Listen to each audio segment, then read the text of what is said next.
तो चलिए आज के इस वीडियो में हम सैयद वंश के बारे में पढ़ेंगे। देखिए, नासिरुद्दीन महमूद तुगलक तुगलक वंश का अंतिम शासक था। इसके समय में 1398 ईस्वी में नादिर शाह का दिल्ली पर आक्रमण हुआ था। तो दिल्ली पर नादिर शाह का आक्रमण कब हुआ था? 1398 ईस्वी में। और किसके समय में हुआ था? तुगलक वंश का शासक नासिरुद्दीन महमूद तुगलक के समय में। ये काफ़ी इंपॉर्टेंट है, ठीक है। देखिए, नासिरुद्दीन महमूद तुगलक के समय में ही एक हिजरा मलिक सरवर ने जौनपुर में एक स्वतंत्र राज्य की स्थापना किया था, ठीक है। मलिक सरवर ने जौनपुर में एक स्वतंत्र राज्य की स्थापना नासिरुद्दीन महमूद तुगलक के समय में किया था। और याद रखिएगा, इसी नासिरुद्दीन महमूद तुगलक के समय में नादिर शाह का दिल्ली पर आक्रमण होता है 1398 ईस्वी में। देखिए, नादिर शाह के आक्रमण के पश्चात एक नए वंश की शुरुआत होती है जिसे हम लोग सैयद वंश के नाम से जानते हैं, ठीक है। देखिए, सैयद वंश का संस्थापक खिज्र खां हुआ। यह कभी भी सुल्तान की उपाधि धारण नहीं किया।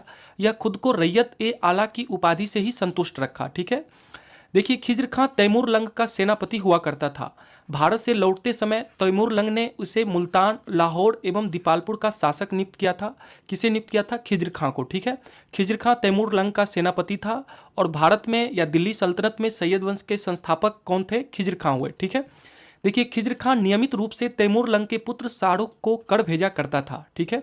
और खिज्र खां का जो उत्तराधिकारी हुआ था, खिज्र खां का उत्तराधिकारी मुबारक खां ने शाह की उपाधि धारण किया था, ठीक है।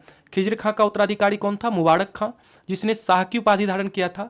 देखिए, तारीख ए मुबारक शाही के लेखक याहिया बिन अहमद सरहिंदी मुबारक शाह के संरक्षण में था। ये काफ़ी इंपॉर्टेंट है। देखिए, बुक तारीख ए मुबारक शाही जो बुक है, इसके लेखक कौन है? याहिया बिन अहमद सरहिंदी।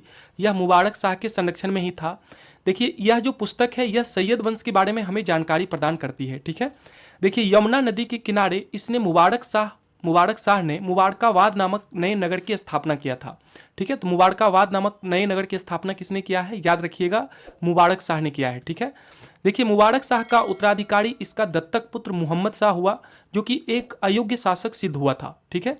देखिए, सैयद वंश का अंतिम शासक हुआ अलाउद्दीन आलम शाह। काफ़ी इंपॉर्टेंट है।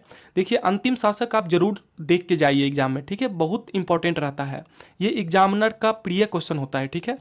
देखिए, अलाउद्दीन आलम शाह के समय में एक कहावत प्रचलित में थी कि शाह ए आलम शासन दिल्ली से पालम। मतलब इसके समय में जो शासक का जो शासन रह गया था वो दिल्ली से पालम तक ही रह गया था, इसलिए ऐसा कहावत है कि साहबे आलम शासन दिल्ली से पालम।